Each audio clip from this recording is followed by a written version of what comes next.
Du lytter til en podcast fra Kromann Reumert.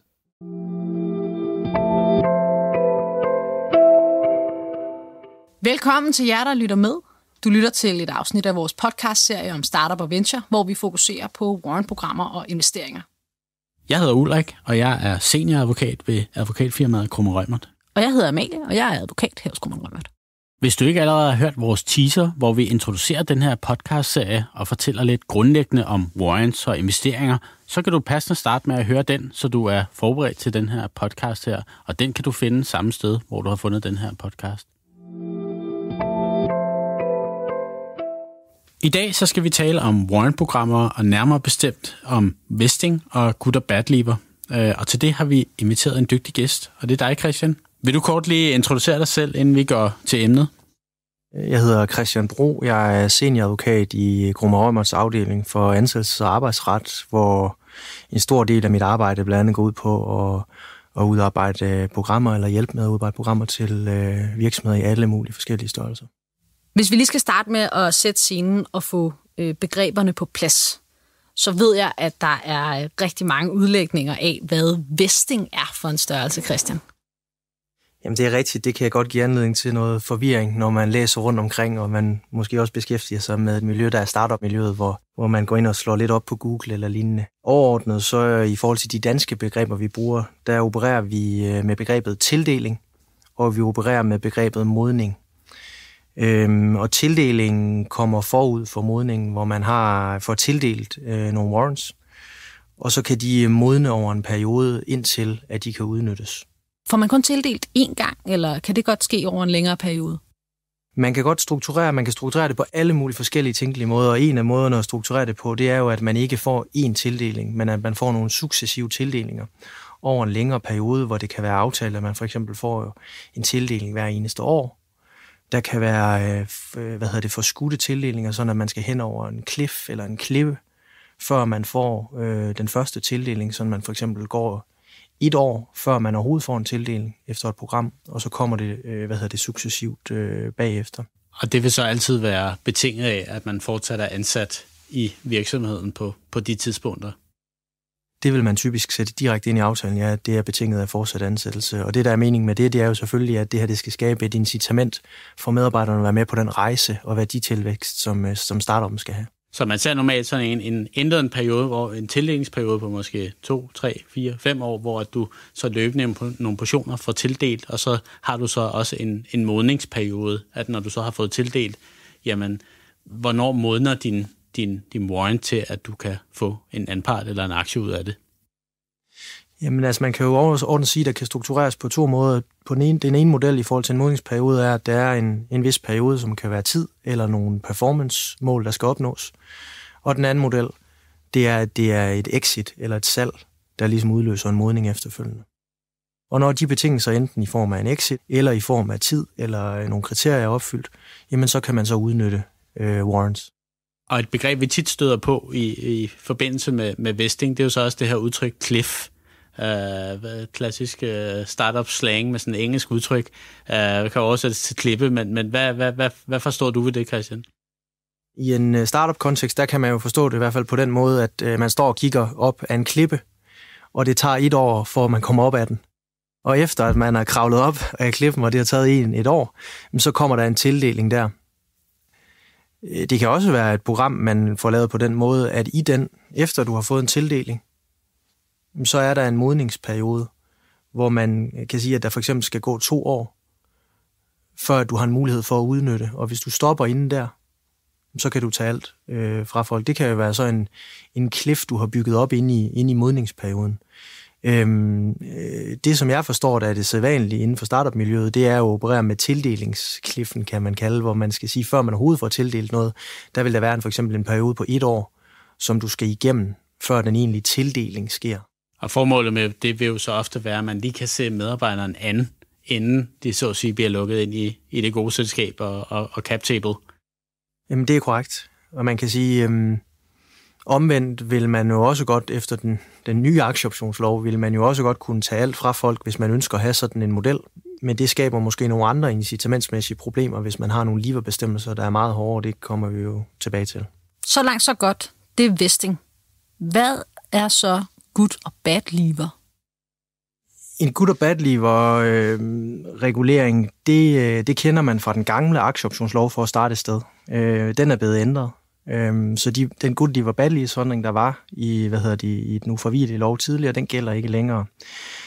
Men overordnet, så kan man jo aftale nu, hvad man vil, og derfor så kan good og bad leaver sondringen stadigvæk være relevant, og vi ser det ofte i programmer, som også er etableret efter den nye aktieoptionslov, finder anvendelse. En good og bad leaver sondring betyder, hvad sker der i virkeligheden, når ansættelsesforholdet ophører for en medarbejder? Og hvad er konsekvensen af, at man fratræder i forhold til det program, man er en del af? Så alt efter, hvordan man har reguleret den her good leaver bad leaver sondring, så får det betydning for, om man kan beholde de warrants, man har fået tildelt eller ej. Og overordnet, der vil en good leaver, det er traditionelt en medarbejder, som bliver tvunget til at forlade virksomheden, enten fordi at vedkommende er blevet fyret, uden at man har givet anledning til det, eller hvis det er sådan, at medarbejderen selv siger stillingen op, fordi at selskabet har misligholdt ansættelsesforholdet på en måde. Så i virkeligheden nogle scenarier, hvor medarbejderen måske ikke har så meget indflydelse på det, der sker? Lige præcis. Man bliver sendt uden for døren, uden at selv være skyldig i det, kan man sige.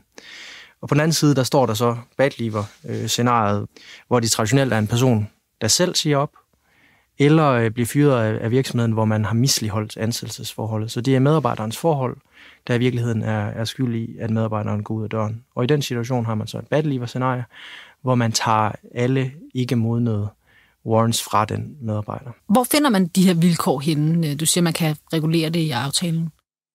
Man finder vilkårene i selskabets vedtægter, og eller i en tildelingsaftale, som også på engelsk kan blive betegnet som en grant agreement. Og den aftale, den bliver så indgået direkte mellem arbejdsgiveren og medarbejderen. Og der vil der være nogle warrant-vilkår. Udover det, så har man pligt til at lave en arbejdsgivererklæring, hvor der er nogle bestemte oplysninger, som skal fremgå, og det skal være på dansk, så det er nemt for medarbejderen at gå ind og se. Hvad hvis det er en engelsktalende medarbejder? Der bliver ikke sondret i loven omkring, om hvorvidt det er en dansk eller en engelsk medarbejder, så altså, der er ikke nogen sondring imellem det. Den skal ligesom udleveres, hvis det er en medarbejder underlagt den danske aktieoptionslov. Og det vi normalt ser, det er jo så, at man laver den dobbeltsproget, simpelthen fordi at man skal ligesom opfylde formalitetskravet med, at den er på dansk, men man vil jo samtidig også gerne have, at medarbejderen rent faktisk kan forstå det, der står, og det er jo så der, at man kan bruge værktøjer og lave den dobbeltsproget.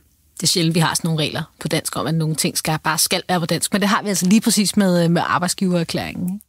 Og kan man egentlig, Christian, bare aftale det, man vil i forhold til medarbejderne? Der er jo aldrig rent helt frit spil, når der er lovgivning, der regulerer det. Men der er faktisk meget vide rammer for, hvad man kan aftale. Vi har nogle forskellige ting, som der ligesom regulerer det. Det ene er de sådan helt almindelige principper inden for ansættelsesretten, som kan være diskrimination. At man må ikke give nogle forskellige vilkår, fordi man er en mand eller en kvinde, eller det kan være handicap-lidelser, eller andre forhold, der er beskyttet som diskrimination. Hvis man sådan ser bort fra det, jamen så er der nogle begrænsninger i aktieoptionsloven. Og der er den her traditionelle good leaver bad leaver sondring jo så udgået. Så der er der meget frie aftalemæssige rammer for, hvad der kan ske, når der er tale om fratræden. Der er nogle begrænsninger i forhold til, hvad man kan aftale med nogle warrants, der er blevet til aktier. Så når man får ejerskabet på aktierne, så er der nogle begrænsninger i aktieoptionsloven i forhold til, om man kan tilbagekøbe de aktier til under markedspris. Udover det, så er der nogle forpligtelser i forhold til en arbejdsgivererklæring, man skal udarbejde. Det er der også et krav om. Og så til sidst, så er der den helt almindelige sådan generalklausul i aftalelovens paragraf 36, som er sådan en rimelighedsbestemmelse, som sådan set også finder anvendelse. Hvis der er nogle forhold, der sådan er åbenbart urimelige i et program, man strukturerer, både ud fra den aftaletekst, man har lavet, men også ud fra omstændighederne i øvrigt, så har domstolen mulighed for at gå ind helt eller delvist og regulere de her forhold her, på trods af det, der så er aftalt i programmets ordlyd. Og i forhold til det her med good og bad leaver, så har vi jo snakket om det her med, at der er ikke længere sådan en retlig ramme for det, så man kan ligesom lave det, som man vil. Og der snakker vi jo før om hvad skal man sige, typeeksempler, enten at man siger op, eller man bliver fyret, eller man misligholder sin ansættelseskontrakt. Men hvad med sådan nogle mellemkategorier, sådan noget som sygdom og død og pension og sådan noget der? Er man så særligt beskyttet, eller hvordan fungerer det? Som udgangspunkt, så er der jo frihed. Med mindre det er nogle diskriminerende faktorer, man putter ind i det. Det kan for eksempel være sådan et forhold som omkring alder, at man bliver stillet bedre eller dårligere, hvis man har en bestemt alder. Det kan udgøre et problem i forhold til diskriminationslovgivningen. Men hvis vi ikke er inde i diskriminationslovgivningen i forhold til det her, så kan man sådan set aftale, hvad man vil i den her leaverbestemmelse i forhold til, hvad der skal til for, om man er en good leaver eller en bad leaver. Og det, man ser ude i virkeligheden, det er jo, at der er mange, der lader sig inspirere af de gamle principper, der var i den gamle aktieoptionslov, i forhold til den bad leaver-sondring, som vi var inde på tidligere. Og jeg tror vel også, det vi normalt ser med de her type situationer, altså sygdom og død og pension, det er, at man normalt kategoriserer det som en good leaver, og dermed at man får lov til i udgangspunktet at beholde sine warrants, men det varierer fra program til program. Ja, det er jeg enig i, og jeg er også enig i, at det er nok det, vi ser mest. Det hænger også rigtig godt sammen med det her hensyn til, at det er uden for medarbejderens kontrol, så på en eller anden måde bliver det nok opfattet de fleste mere rimeligt, at når man står til at miste alt på grund af noget, man egentlig ikke rigtig har nogen kontrol over, så virker det mere rimeligt, at man får lov at beholde det, man har fået tildelt. Det kan jeg jo sådan set godt følge, men man må, som jeg hørte dig, Christian, i virkeligheden selv bestemme, om man vælger at gå den vej, eller om man regulerer det på en anden måde.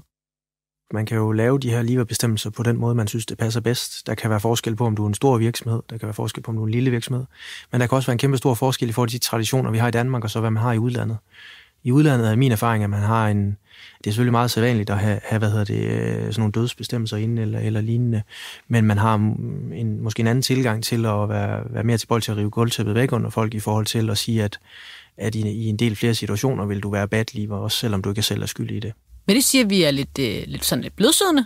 Det er svært at sige sådan helt generelt, for jeg tror, at jeg har set rigtig, rigtig mange forskellige programmer, og jeg tror, det der er det vigtigste, det er jo, at man sætter sig ned og så forholder til, hvad passer det i forhold til den incitamentstruktur, som vi gerne vil etablere her i forhold til den rejse, som man gerne vil på.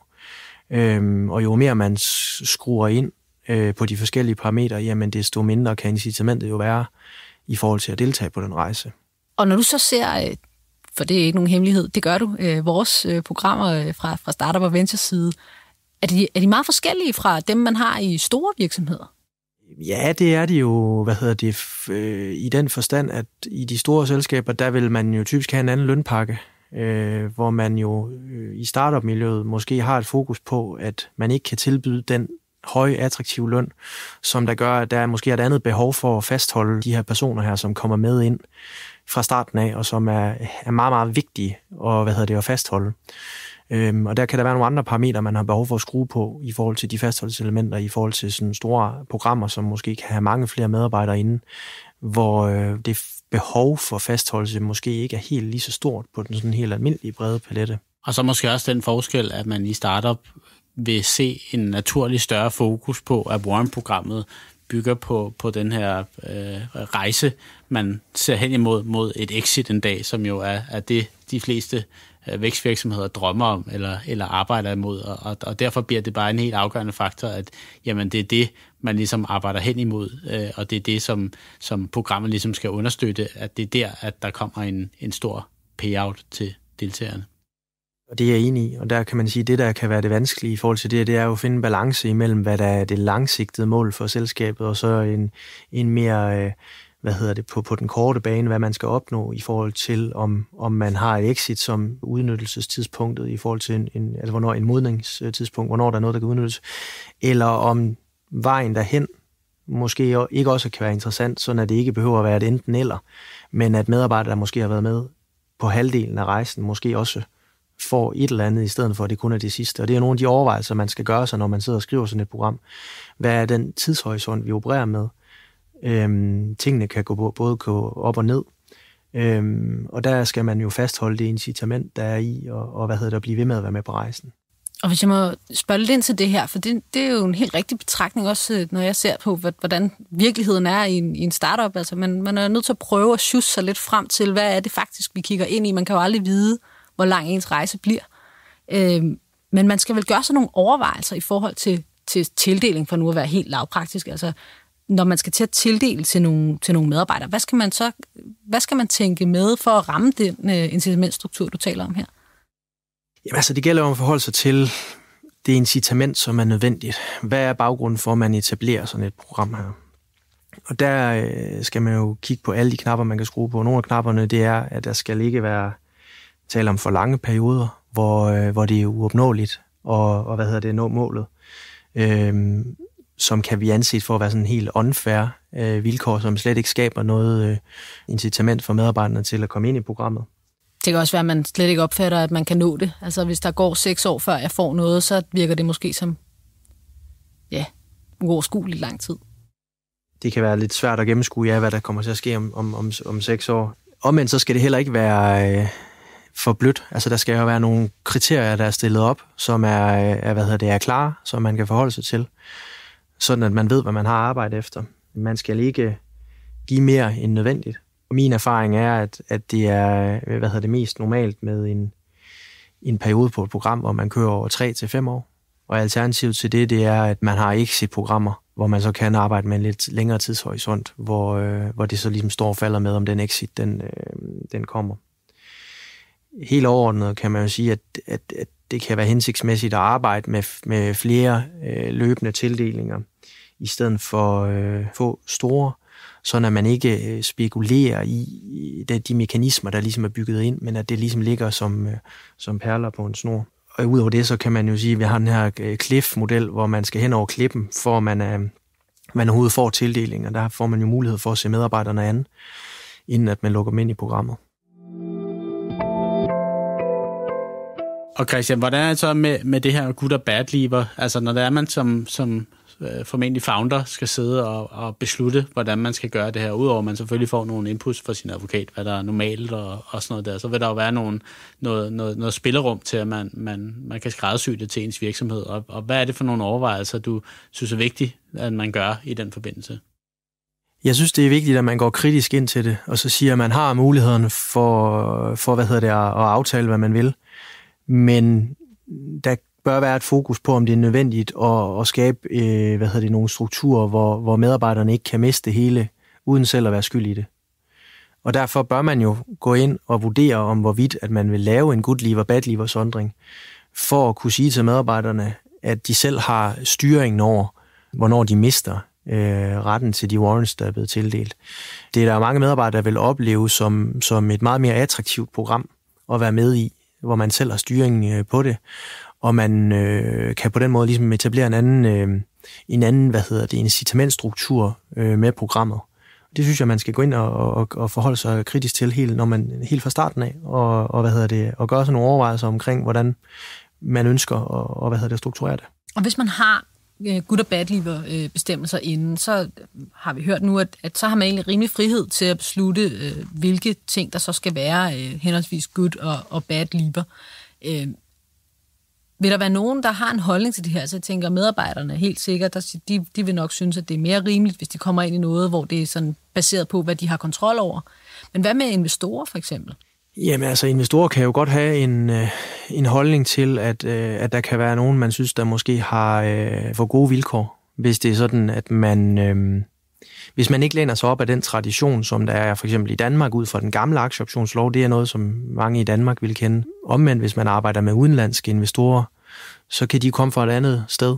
De kan komme fra et sted, hvor de måske er vant til nogle programmer, som har nogle andre leverbestemmelser, hvor man måske har en praksis for at være lidt mere hård i det. Og det kan selvfølgelig godt give nogle udfordringer i forhold til, hvordan man strukturerer det. Vi ser jo decideret faktisk, at der er nogle udenlandske investorer, som slet ikke vil acceptere sådan meget gunstige danske bestemmelser. Der er måske en lille udvikling i øjeblikket mod, at nogle startups er begyndt at have det at sige op selv, som værende en good leaver. Er det noget, du vil anbefale? Det virker en smule vidtgående for mig, at man laver et program, hvor man går ud af døren ved selv at sige op, og man så tager alle tingene med sig som en good leaver. Det vil jeg synes, der var usædvanligt i forhold til de programmer, som vi ligesom sidder og ser. Så hvis man tilbyder sådan nogle vilkår, så skal det nok være fordi, at man har fundet den perfekte ingeniør, eller hvad det måtte være, der kan lave det her produkt her, og sige, at det er simpelthen så vigtigt for os, at vi har ikke råd til at betale den løn, som den her person koster. Så derfor er vi røget ud i en model, hvor man så tilbyder sådan nogle good leaver bestemmelser. Men nej, det vil jeg ikke anse for at være sædvanligt eller normalt i den kontekst, jeg normalt opererer. Og der er det klart, du har ret. Startup-scenen skal også nogle gange bridge et løngab med warrant-programmer, og der kan det måske nogle gange være meningsfuldt. Jeg tror også, der er mange, der tænker, at den værdi, man har skabt, den har man jo skabt, uanset om man vælger at stoppe i selskabet. Men det gør selvfølgelig, at der ikke er et incitament til at, i hvert fald ikke i hvor man warrants, til at blive ved. Ja, og det er jo den snitflade, der er i det her, det er, jamen er det reelt, fordi man ikke har mulighed for at betale lønnen, eller er det en længere rejse, og det fastholdelseselement, der er i det, og tit så er det jo sådan begge dele, kan man sige, i startup-scenen. Men der er jo ligesom med at finde nogle snitflader i det her. Også fordi, hvis vilkårene først er tilbudt, jamen, og der er tale om flere tildelinger fremadrettet, så kan det godt være, at det vilkår ikke er helt så attraktivt for en arbejdsgiver 3-4 år down the road. Og det kan være, at man skal have en investor, der kommer ind og ser det her vilkår og tænker, det går bare ikke, og så kan du ikke tilbyde det til de nye medarbejdere. Det kan vel også skabe lidt knas i maskineriet? Bestemt. Og det kan jo gøre, at du ikke får den investering, du har brug for. Og så et begreb, man også tit støder på i den her forbindelse, det er det her med accelereret vesting eller accelereret tildeling, alt efter hvordan du bruger udtrykkene. Og kan du ikke lige forklare os, hvad du forstår ved det udtryk? Hvis du har en periode, hvor der løbende bliver lavet tildelinger, så kan du sige, at hvis der så kommer en exit, så kan man have lavet en model, hvor man siger, at alle tildelinger, de ligesom så bare bliver gennemført på én gang, kan man sige. Det kan jo være en accelereret tildelingsrække, som bliver udløst af, at der sker en begivenhed i form af en exit. Omvendt kan det også være et scenarie, hvor du har lavet en tildeling, og så sker der en accelereret modning, sådan at i stedet for, at man venter i 3 år på, at man kan udnytte dem, jamen så kan man udnytte dem i forbindelse med den udløsende begivenhed i form af en exit. Så det er de to veje, jeg ligesom kan sige, at man ser på, når man snakker om acceleration i programmer. Og jeg tror i hvert fald i det danske startup-økosystem, der tror jeg meget, man forstår det første, altså den her idé om, at man kan accelerere tildelingerne, sådan, så det, man egentlig havde fået stillet i udsigt, det bliver pludselig til at være noget for nogen med det samme. Er det sædvanligt at gøre det her, Christian? Det er sædvanligt at se i programmer, at der kan være tale om noget acceleration, fordi at man jo går ind og siger, at det, der er målet for os, det er, at vi så hurtigt som muligt skal hen til det salg.